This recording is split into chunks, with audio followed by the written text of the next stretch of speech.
Hello दोस्तों, नमस्कार। आप सभी साथियों का स्वागत है आपके अपने यूट्यूब चैनल एक्सेस एकेडमी पर। उत्तर प्रदेश आंगनबाड़ी भर्ती को लेकर के सभी 75 जिलों से बड़ी अपडेट निकलकर सामने आ रही है। 69,000 पदों पर कार्यकर्त्रियों एवं सहायिकाओं की भर्ती को लेकर के मुख्य सचिव का आदेश हुआ जारी। जिलेवार आवेदन या रजिस्ट्रेशन की प्रक्रिया हुई शुरू।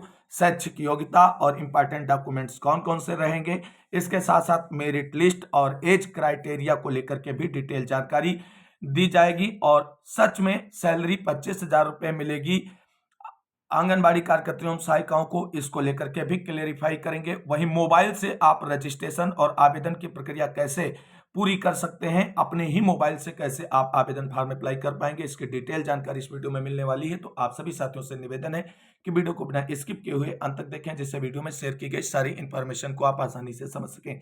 वीडियो में आगे बढ़ने से पहले छोटी सी रिक्वेस्ट है, प्लीज वीडियो को लाइक करें, दोस्तों में शेयर करें। जितने भाई बहन चैनल पर पहली बार विजिट कर रहे हैं और अभी तक चैनल से नहीं जुड़े हैं तो प्लीज चैनल को सब्सक्राइब करके बेल आइकन जरूर दबाएं आगे की लेटेस्ट और ऑफिशियल अपडेट पाने के लिए। तो आइए दोस्तों, शुरू करते हैं आज का यह वीडियो। साथियों, जैसा कि आप सभी लोग जानते हैं, माननीय मुख्यमंत्री योगी आदित्यनाथ जी की तरफ से उत्तर प्रदेश के सभी 75 जिलों के लिए 69,000 से अधिक पदों पर आंगनबाड़ी कार्यकर्तियों एवं सहायिकाओं की भर्ती का अनाउंसमेंट किया गया था। अब उसी अनाउंसमेंट के अनुपालन को लेकर के उत्तर प्रदेश शासन के मुख्य सचिव का आदेश जारी हो चुका है। क्या आदेश आया है, उस पर बात करते हैं। तो साथियों, यहां पर आप सभी लोग देख सकते हैं, आंगनबाड़ी कार्यकर्तियों की भर्ती समय से करें गोयल। मुख्य सचिव ने कहा सक्षम आंगनबाड़ी विकसित करें। मुख्य सचिव एसपी गोयल ने कहा है कि 7,952 आंगनबाड़ी कार्यकर्त्री एवं 61,254 सहायिकाओं की भर्ती समय से पारदर्शी तरीके से की जाए। इसके लिए समय सारणी निर्धारित की जाए। प्रत्येक चरण के लिए समय सीमा और तिथियां तय की जाए ताकि प्रदेश भर में भर्ती प्रक्रिया में एकरूपता बनी रहे। सभी जिलों में डीएम की अध्यक्षता में समिति गठित कर ली जाए। मुख्य सचिव ने गुरुवार को बाल विकास सेवा एवं पुष्टाहार विभाग की समीक्षा के दौरान कहा कि स्वीकृत 23,697 आंगनबाड़ी केंद्रों को सक्षम आंगनबाड़ी के रूप में विकसित किया जाए। इसमें पोषण वाटिका, rain water harvesting system, RO machine, LED screen व ECCE material, wall painting, minor civil works के काम ठीक से कराए जाएं। धीमी प्रगति वाले जिलों में निर्माण कार्यों में तेजी लाई जाए। उन्होंने कहा कि पोषण भी पढ़ाई भी कार्यक्रम के अंतर्गत सभी जिलों में आंगनबाड़ी कार्यकर्तियों के 3 दिवसीय प्रशिक्षण तेजी से पूरा कराया जाए। इससे वह बच्चों के पोषण, स्वास्थ्य व प्रारंभिक शिक्षा प्रदान करने में अधिक प्रभावी भूमिका निभा सकें। रानी लक्ष्मीबाई महिला एवं बाल विकास बाल सम्मान कोष के संबंध में उन्होंने लंबित प्रकरणों का अक्टूबर के अंत तक निस्तारण सुनिश्चित करने के निर्देश दिए। अनावश्यक रूप से अधिक समय तक प्रकरण को लंबित रखने पर संबंधित अधिकारियों के विरुद्ध नियमानुसार कार्रवाई किए जाने की भी बात मुख्य सचिव की तरफ से कही गई है। तो इस बड़ी अपडेट के बाद इससे जुड़ी हुई एक और अपडेट है, उस पर बात करते हैं। तो दोस्तों, यहां पर आप सभी लोग उसी खबर को देख सकते हैं। अमर उजाला न्यूज़पेपर की तरफ से प्रकाशित किया गया है। 69,197 आंगनबाड़ी कार्यकर्ताओं एवं सहायिकाओं की जल्द होगी भर्ती, मुख्य सचिव ने विभाग की समीक्षा में दिए निर्देश। बाकी सारी चीजें हम पढ़ ही चुके हैं। जो इंपॉर्टेंट पॉइंट यहां से इस खबर से है उस पर बात करते हैं, क्योंकि बहुत सारे फर्जी खबरियों के द्वारा ये जानकारी दी जाती है कि आंगनबाड़ी कार्यकर्तियों सहायिकाओं का वेतन 25,000 हो गया है। अभी दोस्तों, वेतन वृद्धि आंगनबाड़ी सहायिकाओं कार्यकर्तियों के लिए लागू नहीं हुई है। यहाँ पर आप सभी लोग देख सकते हैं, इसको लेकर के मुख्य सचिव की तरफ से बिल्कुल क्लेरिफाई कर दिया गया है। मिलता है 8,000 मानदेय। बता दें कि आंगनबाड़ी कार्यकर्ताओं को हर महीने 8,000 रुपए मानदेय मिलता है। इसमें 6,000 रुपए मानदेय और 2,000 रुपए इंसेंटिव है। इसी तरह सहायिकाओं को भी 4,000 रुपए मानदेय मिलता है। इसमें 3,000 रुपए मानदेय और 1,000 रुपए इंसेंटिव है। तो यहाँ पर बिल्कुल क्लेरिफाई कर दिया गया है कि अभी फिलहाल सैलरी 25,000 रुपए का कोई प्रावधान नहीं किया गया है, लेकिन आने वाले समय में आंगनबाड़ी कार्यकर्तियों सहायिकाओं की वेतन वृद्धि जो है उत्तर प्रदेश सरकार की तरफ से देखने को मिलेगी। तो इस महत्वपूर्ण अपडेट के बाद अब हम बात कर लेते हैं आवेदन की प्रक्रिया और उससे जुड़ी हुई सभी अपडेट के बारे में। तो दोस्तों, आंगनबाड़ी भर्तियां जो हैं वो जिलेवार विज्ञापित की जाएंगी और जिलेवार ही इनके आवेदन फॉर्म भराए जाएंगे और जिलेवार ही इनकी मेरिट बनेगी और जिलेवार ही इनकी चयन प्रक्रिया कंप्लीट की जाएगी और जिलेवार ही यहां पर विज्ञापन आप सभी को देखने को मिलेंगे। अब जो भी बहनें इन भर्तियों में आवेदन फॉर्म अप्लाई करना चाहती हैं, चाहे सहायिका के लिए हो या कार्यकर्त्री के लिए हो, उन सबको सबसे पहले उत्तर प्रदेश महिला कल्याण एवं विकास जो विभाग है उसकी ऑफिशियल साइट पर जाकर के रजिस्ट्रेशन करना होगा। रजिस्ट्रेशन शुरू हो गए हैं और रजिस्ट्रेशन कैसे करना है उस पर अब हम बात कर लेते हैं। तो साथियों, जो भी बहनें अपना रजिस्ट्रेशन आंगनबाड़ी कार्यकर्ता एवं सहायिका भर्ती के लिए करना चाहती हैं, सबसे पहले अपने मोबाइल के ही जो गूगल है उसका सर्च बार ओपन कीजिए और इस तरीके से सर्च बार आपका ओपन होकर के आएगा। अब इस सर्च बार में आपको क्या टाइप करना है?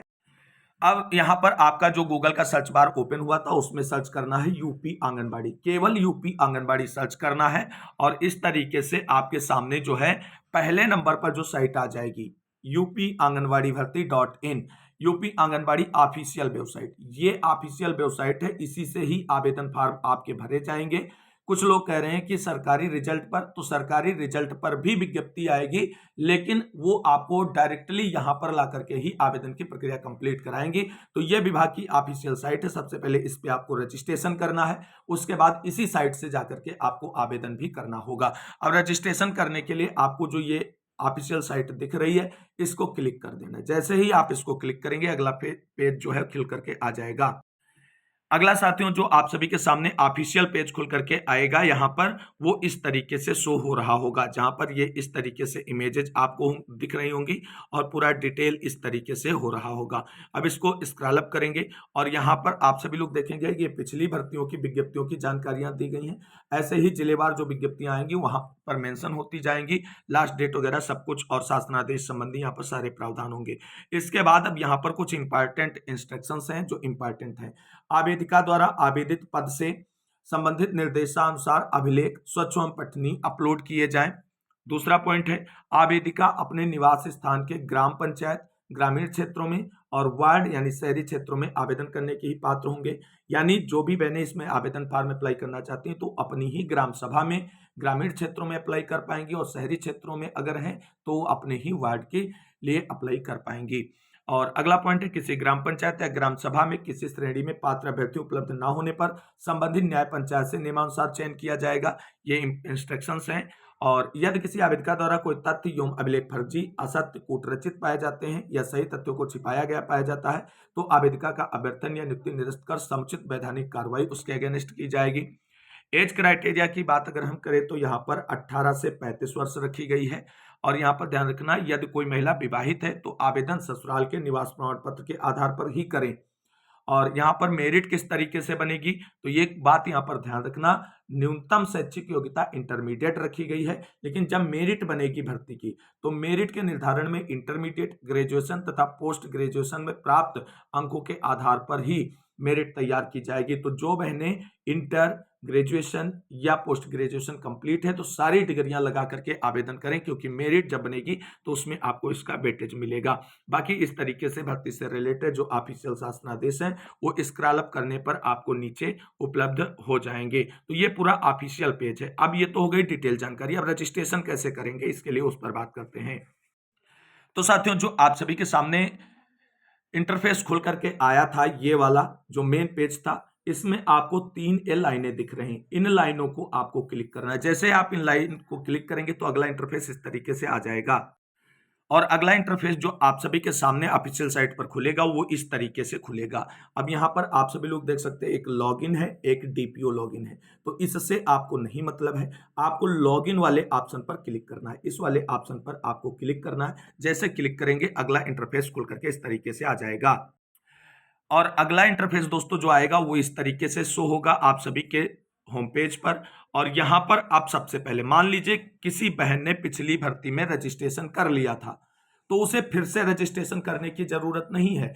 उसको सीधे यहां पर जो ये डिटेल दिया गया है इसमें अपनी डिटेल भर करके और यहां पर कैप्चा कोड भर करके और यहां पर लॉगिन कर लेना है और उसके बिहाफ पर आप आवेदन फॉर्म अप्लाई कर पाएंगे। यानी जिन बहनों ने पिछली भर्ती के लिए रजिस्ट्रेशन कर लिया है उनको नया रजिस्ट्रेशन करने की जरूरत नहीं है। जो बहनें नई हैं जो इस भर्ती में ही आवेदन करने जा रही उनको रजिस्ट्रेशन करना है। तो लॉगिन करने का प्रोसेस बता दिया जो पहले से रजिस्टर्ड है। अब आपको रजिस्ट्रेशन कैसे करना है इस पर बात करते हैं। तो इसी पेज पर आपको यहां पर दिख रहा होगा क्लिक टू रजिस्टर, पंजीकरण है तो क्लिक करें। इस नीली वाली लाइन पर आपको क्लिक कर देना है। नीली वाली लाइन पर जब आप क्लिक करेंगे तो रजिस्ट्रेशन के लिए अगला पेज आप सभी के सामने इस तरीके से खुलकर आएगा। तो यहां पर रजिस्ट्रेशन आप जब करने के लिए आगे बढ़ेंगे तो यहां पर आप सभी लोग देख सकते हैं इस तरीके का पेज जो है वो खुल करके आप सभी के सामने आ जाएगा। देख लीजिए लिखा है एप्लीकेंट रजिस्ट्रेशन और इसमें नीचे आपको डिटेल जो मांगा गया है, आवेदक का नाम, जो आवेदन करना चाहता है उसका नाम, पिता का नाम, और यहाँ पर डिस्ट्रिक्ट का नाम आपको मेंशन करना है। यहाँ से ऑप्शन में आपके सभी डिस्ट्रिक्ट खुल जाएंगे, जिस डिस्ट्रिक्ट से आप हैं उसको चूज कर लें। मोबाइल नंबर, पासवर्ड यहाँ पर आपको फिलअप करना है। पासवर्ड के साथ साथ यहाँ पर आपका आधार नंबर होगा, एक वैलिड ईमेल आईडी होगी, और इसके साथ साथ यहाँ पर जो ये कैप्चा आपका दिया गया है, इस कैप्चा को इसमें भर देना है। और इसके बाद आगे यहाँ पर आप सभी लोग देख सकते हैं, रजिस्टर करें यानी पंजीकरण करे वाले ऑप्शन पर क्लिक कर दें, आपका रजिस्ट्रेशन कंप्लीट हो जाएगा। रजिस्ट्रेशन कंप्लीट होने के बाद जब जिलेवार आवेदन शुरू होंगे तो आप लॉगिन करके जो है इसमें जाएंगे और अपने जिले से आवेदन फॉर्म आसानी से अप्लाई कर पाएंगे। रजिस्ट्रेशन की प्रक्रिया में कुछ डॉक्यूमेंटेशन आपको भी अपलोड करना पड़ेगा, उनको भी अपलोड कर लें जो इसका नेक्स्ट प्रोसेस होगा उसमें। तो कुल मिलाकर के ये कंप्लीट जानकारी हमने अवेलेबल कराई है आंगनबाड़ी भर्ती एवं कार्यकर्ता सहायिकाओं से जुड़ी हुई। फिर भी अगर कोई आपकी क्वेरी है तो आप कमेंट बॉक्स में पूछ सकते हैं। डॉक्यूमेंट्स को लेकर के अगर हम बात करें तो आपके पास निवास प्रमाण पत्र होना चाहिए, और आरक्षित वर्ग की बहनों के पास जाति प्रमाण पत्र होना चाहिए, और आपके समस्त शैक्षिक प्रमाण पत्र भी आपके पास होने चाहिए। आधार कार्ड तो मस्ट हाई है सभी के लिए, तो ये सारे डॉक्यूमेंट्स आपको रेडी करके रखने हैं। अब यहाँ पर एक बात, जो आरक्षित वर्ग की बहनें हैं जिनके लिए जाति की बात की गई है, तो एक बात ध्यान रखना, निवास आपका ससुराल साइड से बनेगा और जाति आपका जो है वो मायके की साइड से बनेगा। इस पॉइंट को भी क्लियर कर लीजिए बिल्कुल। तो कुल मिलाकर के उत्तर प्रदेश आंगनबाड़ी भर्ती को लेकर के आ रही बड़ी अपडेट के बारे में हमने कंप्लीट जानकारी आपको इस वीडियो के माध्यम से अवेलेबल करा दी है। आगे जैसे ही जिलेवार आवेदन का लिंक जारी होगा आपको उसके बारे में चैनल के माध्यम से सूचित कर दिया जाएगा। केवल ऑफिशियल अपडेट ही आप सभी तक पहुंचाई जाएंगी, और इसके लिए जो भी भाई बहन अभी तक चैनल से नहीं जुड़े हैं चैनल से अवश्य जुड़ जाएं, क्योंकि आगे की लेटेस्ट और ऑफिशियल अपडेट ओनली वन आपको एक्सेस एकेडमी यूट्यूब चैनल के माध्यम से ही मिलने वाली है। तो मिलते हैं एक और नई वीडियो में, तब तक के लिए सभी भाई बहनों को जय हिंद, जय भारत, वंदे मातरम।